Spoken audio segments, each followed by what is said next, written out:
बिस्मिल्लाहिर्रहमानिर्रहीम। अस्सलाम वालेकुम व्यूवर्स, आज हम एक रेस्पिरेटरी सिम्पटम के बारे में डिस्कस करेंगे। जो वो सिम्पटम क्या है, वो है कफ़। तो बेसिकली कफ़ एक सिम्पटम है, डिजीज़ नहीं है। तो हम आज कफ़ यानी खांसी के बारे में डिस्कस करेंगे कि खांसी है क्या चीज़, और ये क्यों आकर होता है, खांसी हमें क्यों आती है, इसके पीछे रीज़न क्या है। ठीक है, तो हम डिस्कस करते हैं कफ़ के बारे में। तो आते हैं कि कफ़ की तरफ कि कफ़ है क्या चीज़। पहले हम उसको शॉर्टली डिफ़ाइन करेंगे। तो बेसिकली कफ़ जो है ये एक नॉइज़ी एक्सपल्जन है। ठीक है, noisy expulsion of the air. ये एक noisy expulsion of the air है from lungs at once, from lungs at once as known as cough. Cough basically क्या है, ये एक नॉइज़ी एक्सपल्जन है जो लंग्स से, ये जो ईयर है ये बाहर की तरफ एक्सफल होता है। तो हम बेसिकली इसको कफ़ कहते हैं। लेकिन ये कफ़ क्यों आकर होता है, ये खांसी हमें क्यों आ जाती है, इसकी फीचर रीज़न क्या है। तो रीज़न ये है कि ये एक रिफ्लेक्स एक्शन है। ये क्या है, ये एक रिफ्लेक्स एक्शन है जो हमें बताता है इसका एम क्या है। ये हमें बताता है कि आपका जो रिस्पायरेटरी सिस्टम है, आपका जो थ्रोट है, उसमें कुछ फ़ॉरेन इरिटेंट्स वो दाखिल हुए हैं। तो उसकी वजह से यहाँ पर जो थ्रोट है, जो रिस्पायरेटरी सिस्टम है, उसमें कफ़ रिसेप्टर्स है। जो ये जो फ़ॉरेन इरिटेंट्स जब थ्रोट में चले जाते हैं तो वहाँ पर म्यूकस है। तो वो जो म्यूकस है वो इसको ट्रैप करता है। जो फ़ॉरेन इन्वेडर्स है लाइक वायरस, बैक्टीरिया, उसको ये ट्रैप करता है। और फिर वो जो म्यूकस है, वो कफ़ रिसेप्टर्स वहाँ पर मौजूद होते हैं, उसको ये एक्टिवेट करता है। ठीक है, तो उसके बाद एक्टिवेट होने के बाद हमें खांसी आती है, कफ़ आना शुरू हो जाता है, क्योंकि ये जो फ़ॉरेन इन्वेडर्स है, फ़ॉरेन इरिटेंट्स है, ताकि उसको म्यूकस के ज़रिए बाहर एक्सपेल कर। अब कफ़ के जो है स्टेजेस है, तो कफ़ के बेसिकली 2 स्टेजेस है। ठीक है, कफ़ के बेसिकली क्या है, 2 स्टेजेस ऑफ कफ़। तो 2 स्टेजेस में जो पहला स्टेज है वो क्या है, वो है एक्यूट स्टेज यानी एक्यूट कफ़। ठीक है, एक्यूट। एंड सेकंड वन क्या है, क्रॉनिक कफ़ या क्रॉनिक स्टेज। ठीक है, एक्यूट आप लोगों को पता होगा कि ये इसका जो ड्यूरेशन होता है वो शॉर्ट ड्यूरेशन के लिए होता है। ठीक है, और यानी स्मॉलर लेस देन 3 वीक्स इसका जो ड्यूरेशन होता है, लेस देन 3 वीक्स होता है। और ये प्रोग्रेसिव होता है। जब इसका ट्रीट टाइम पर न हो जाए तो ये जो है स्प्रेड हो जाता है।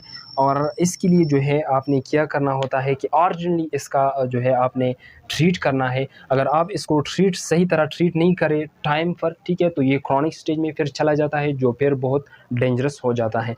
तो प्रोग्रेसिव होता है, अर्जेंटली इसका ट्रीटमेंट जो है करना पड़ता है। और ये जो एक्यूट स्टेज है, इसकी काजिज़ क्या है कि ये जो एक्यूट कफ़ है, इसकी वजूहात क्या है, कौन सी वजूहात है जिसकी वजह से एक्यूट कफ़ आ जाता है। तो इसमें जो है एस्थमा, ये जो है बैक्टीरिया और वायरस की वजह से आता है, यानी बैक्टीरिया एंड वायरस की वजह से ये अकर होता है। इसके बाद ये है जो है एस्थमा, एस्थमा जो डिज़ीज़ है, इस की वजह से भी ये अकर हो सकता है। इस तरह नमूनिया जो है, नमूनिया की वजह से भी एक्यूट स्टेज जो है अकर हो सकता है। इस तरह हार्ट फेलर की वजह से भी जो है एक्यूट कफ़ आ सकता है। इस तरह जो है पल्मोनरी एम्बोलिज़म, ये भी जो है इसका एक काज़ है जिसकी वजह से एक्यूट कफ़ आ सकता है। अब क्रॉनिक स्टेज की तरफ जाते हैं कि क्रॉनिक कफ़ क्या है। तो क्रॉनिक कफ़ बेसिकली इसका जो ड्यूरेशन होता है वो लॉन्ग होता है, यानी लॉन्ग ड्यूरेशन। ठीक है, और इसका जो ड्यूरेशन होता है वो ग्रेटर देन 3 वीक्स। ठीक है, 8 वीक्स, ग्रेटर देन 8 वीक्स तक होता है। और ये बहुत यानी डेंजरस स्टेज है। ठीक है, और इसकी जो काज़िज़ है, इसकी काज़िज़ क्या है, इसकी काज़िज़ क्रॉनिक अस्थमा है, क्रॉनिक अस्थमा है। और इसके साथ जो है स्मोकर्स कफ़, यानी ये जो है स्मोकिंग की वजह से भी ये जो क्रॉनिक कफ़ है ये अकर हो सकता है। तो सिगरेट में जो है टोबैको मौजूद होते हैं, तो टोबैको की वजह से भी क्रॉनिक कफ़ आ सकता है। ठीक है, इसके बाद जो है टीबी भी यानी ट्यूबरकुलोसिस, इसका भी एक काज़ है, मेन काज़ है। ठीक है, इसके बाद जो है GERD यानी गैस्ट्रो एसोफेजियल रिफ्लक्स डिजीज़ जो है इसकी वजह से भी ये आ सकता है। ठीक, और लास्ट वन जो है वो क्या है, क्रोनिक ब्रोंकाइटिस की वजह से भी जो है ये अकर हो सकता है। ठीक है, ये तो जस्ट स्टेजेस थे। अब आते हैं इसकी ट्रीटमेंट की तरफ। याद रखिए कि कफ की दो टाइप्स है, ये तो स्टेजेस थे। अब टाइप्स की तरफ आते हैं। तो बेसिकली कफ के टू टाइप्स हैं। कफ के कौन से कितने टाइप्स हैं? टू टाइप्स है कफ के। एक है हमारे साथ ड्राई कफ और एक है प्रोडक्टिव कफ। तो जो ड्राई कफ है, तो नाम से ज़ाहिर है कि ड्राई कफ, इसमें जो है स्पूटम मौजूद नहीं होती, यानी म्यूकस। जब आप कफ करते हो ड्राई कफ, तो उसमें जो म्यूकस होते हैं वो एब्सेंट होंगे, यानी डू नॉट कंटेन म्यूकस। ठीक है, इसमें म्यूकस एब्सेंट होंगे। इसकी काजेज़ क्या है? इसकी जो ट्रीटमेंट है इसका, वो बेसिकली क्या है? तो ट्रीटमेंट जो है इसका यानी ड्राई कफ का ट्रीटमेंट, क्योंकि इसमें जो म्यूकस होते हैं वो एब्सेंट होते हैं, तो इसका ट्रीटमेंट क्या है? ट्रीटमेंट इसका ये है कि आपने पहले क्या करना है कि आपने टोबैको को यानी टोबैको को स्टॉप करना है, अवॉइड टोबैको। ठीक है, इसके बाद क्या है, आपने यूज़ करना है कफ एक्सपेक्टोरेंट्स, यानी कफ सप्रेसेंट जो है, जिसको हम क्या कहते हैं,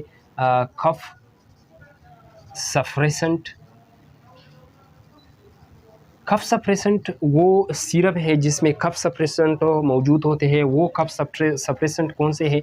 डेक्स्ट्रोमीथॉर्फिन। क्या है?